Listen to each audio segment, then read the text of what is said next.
What story or time am I living? All is consciousness. And as Kali, when we use the word Kali or Kala, we are exploring that which we are, that all is, in the context of time and space. It's through and as that perspective we are deepening into seeing that which we are and that which is. The pure nature of consciousness that we are is attributeless. That's why imperceptible, undefinable. Everything per se is consciousness. There is nothing apart from consciousness. And yet, the pure nature of that which we are cannot be directly experienced or uttered without the faculty of the mind.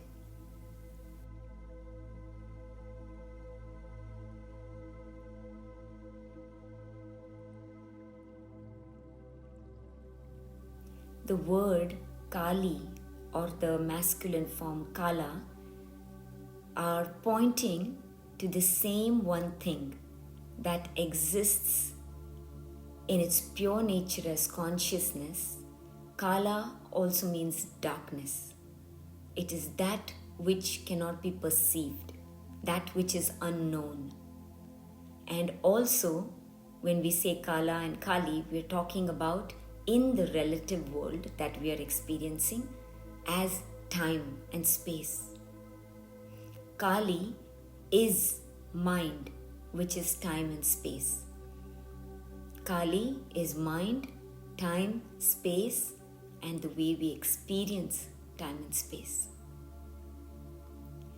The pure consciousness that we are, which we cannot perceive or we cannot bring into form, but is the only material, you can say the only ingredient that is the creation of this world that is full of forms.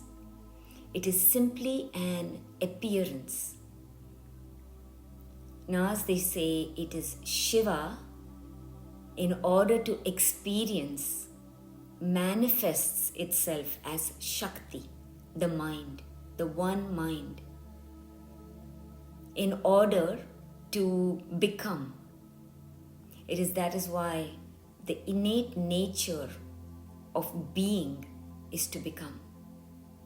But this becoming is simply an appearance. And that is why the sages and the seers and the saints and the mystics have all eventually explored and seen this and pointed to us that the reality that is experienced, while it is very, very real and true for us at the relative level, and we need to live it, at the same time, it is a dream, ultimately an illusion. And wisdom is being able to hold the paradox of these two natures, that is us.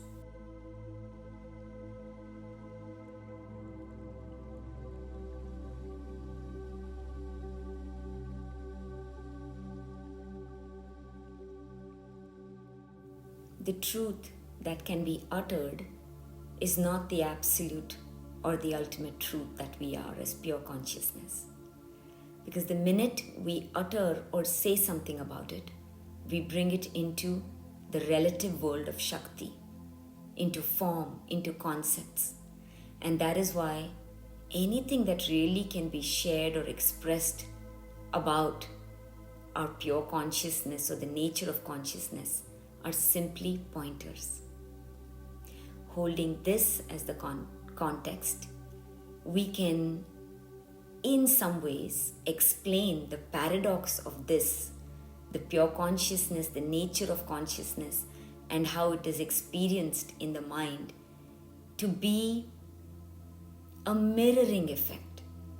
What I mean by that is the pure consciousness that we are, that we say is unknown, it's darkness, it is imperceptible, it really cannot be experienced, and it is eternal, it is timeless.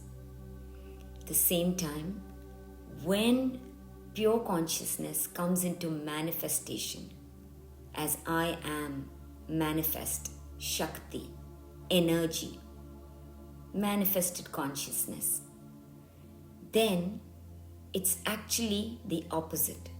That which is unlimited starts playing a game of limitedness. That is part of Shakti's infinite worlds.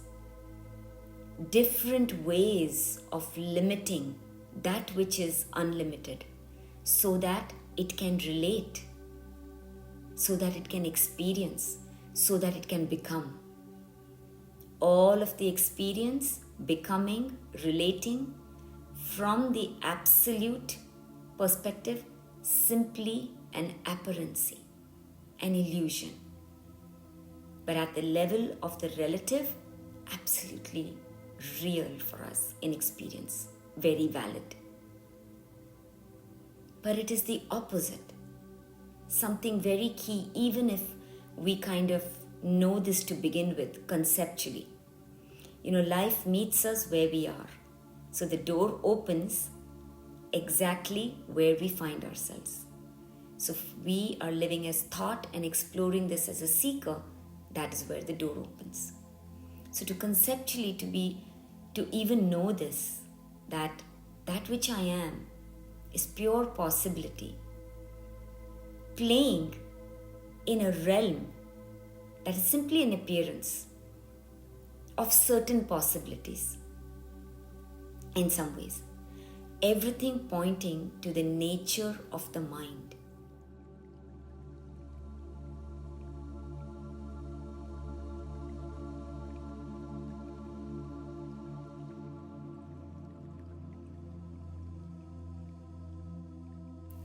Manifested consciousness, which is Shakti, one mind, is pure energy vibrating and dancing at this frequency.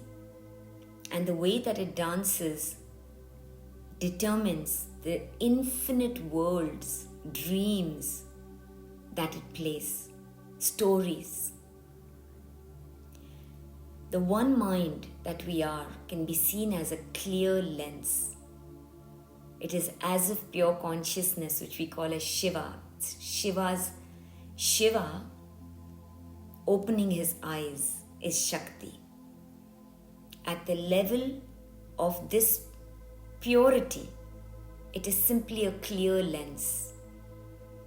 But as subjective awareness, with its experiences, it gets colored. This is each of our subjective awareness that is colored with the mind. Each of us simply a mind that is vibrating, that is colored. And what we see through it, the light that we are, that is pure. When we don't realize that we are that pure awareness, the one reality, what we see through the lens identified as the mind, as the colors and the conditioning of the mind, then naturally that is what we perceive, that is what we interpret, and that is what we experience. What one may say as if a personal reality.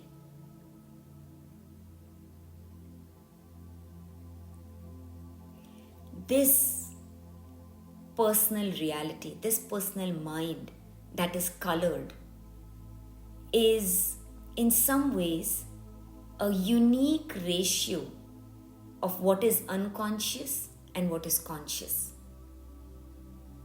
And this determines the kind of experience that we have. And coming back to time and space, because we are looking at this from that perspective, has us experience time uniquely. This world in one way, is vibrating different states of manifested consciousness. There is nothing apart from consciousness at all. But at the level of form, what we are perceiving, in the language that we are perceiving from our five senses, we can say everything is experiencing same one consciousness in different forms. So there are plants, there are insects, animals, and even more than that our five senses at this point cannot perceive. And it's vibrating, experiencing itself and its reality uniquely. The way the mind is conditioned and structured determines what our experience will be. As the five senses, which is the mind, that is the familiar mind that we live, which is what I also call as the third density, conditioned, familiar, personal mind, is a mind that is experiencing its reality as a separate I from its world. At the level of physicality, it's an experience for consciousness to live physically. And when we live physically, in this physicality, there's an experience of distance and space. Also, in this paradigm, part of the experience is the psychological experience, which is of a personal I thought, simply a psychological construct, as if it's an I, a separate person. And this I is conditioned with ideas. I am this, I'm born from this country, this is what I am, this is what my nature is, this is what is right, this is what is wrong. All of that lives in this.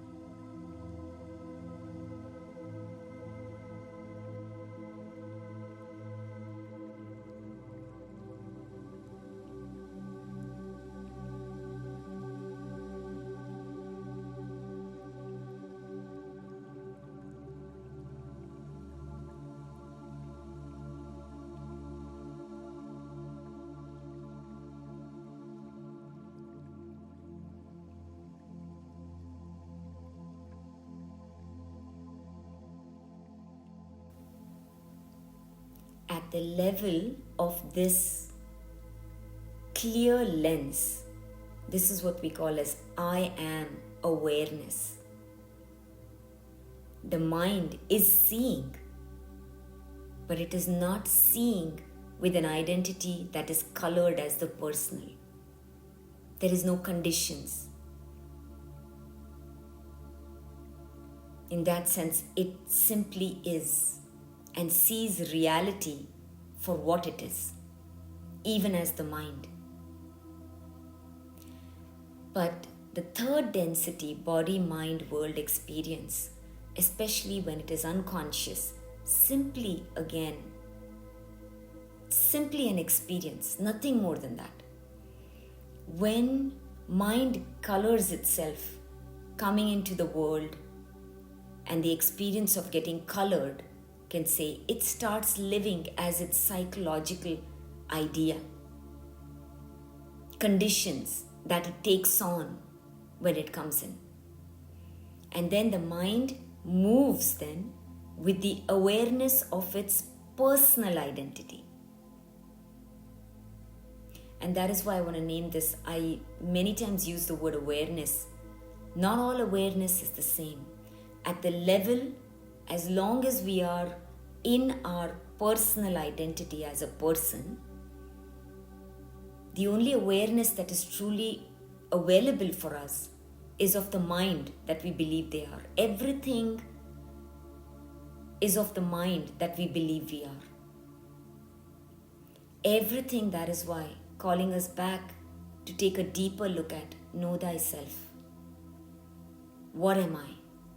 Because at the level of the person, only I can be aware as the mind which is colored as a person. It's like wearing a colored lens. However aware I am, it still is colored. So I look only through that. Awakening or waking up is actually taking off the colored glasses, one may say, or clearing of the color, again seeing simply as what reality is. I am awareness, true self. Mind is, that is why time, space, experience. The nature of the mind determines the time and space that will be experienced. And eventually, everything boils down to one point.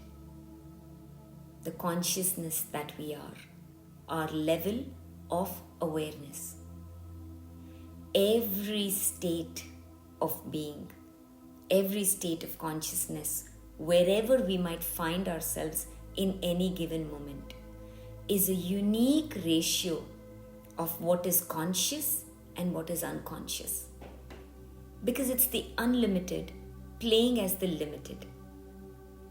And all we are invited, whether we find ourselves identified as a personal mind or otherwise, is to be aware. The very awareness that we are. That is the portal. That's the gateway.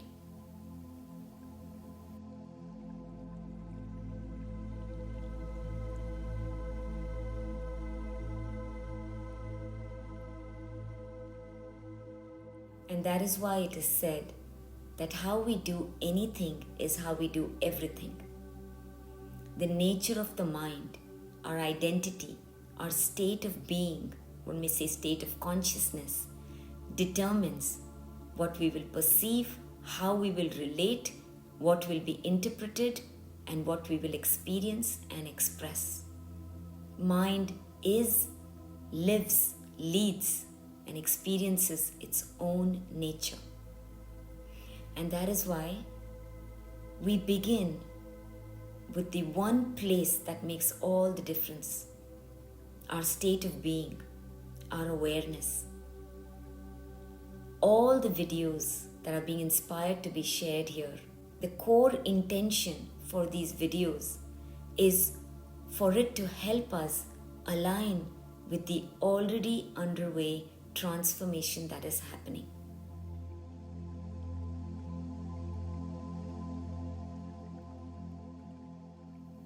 The core intention, that is why of all these videos, is inspired so that it can help us not just by offering information, but by helping us align with the already underway transformation that is happening for us. So with that, that's why we always begin this invitation to start with a centering practice that can open our state of awareness in what we call as the beginner's mind, Zen's mind, to stepping into this space, into this field as empty and open, so that more of that which we are, that is, can be revealed to us. I've gone ahead and put a link for this centering practice below in the YouTube description. I also want to mention that the video is long, but the practice is just the initial 10 minutes. So if you have the time, I'd highly encourage that go ahead and take a look at that. Do just the practice and you can come back here to this video. Also, if you don't have the time for that, you can also pause this video at this time and just take a deep breath. Go within. It's as simple as coming back to our breath, leaving everything that has been on our mind outside, taking a minute to be with the breath, connecting with the body. and opening our eyes. Becoming present. Feeling the presence of that which we are. We can do this. And of course, if you are doing this amidst other things like walking or driving, then just continue from here. Don't go ahead and close your eyes or anything like that. You don't want to do that.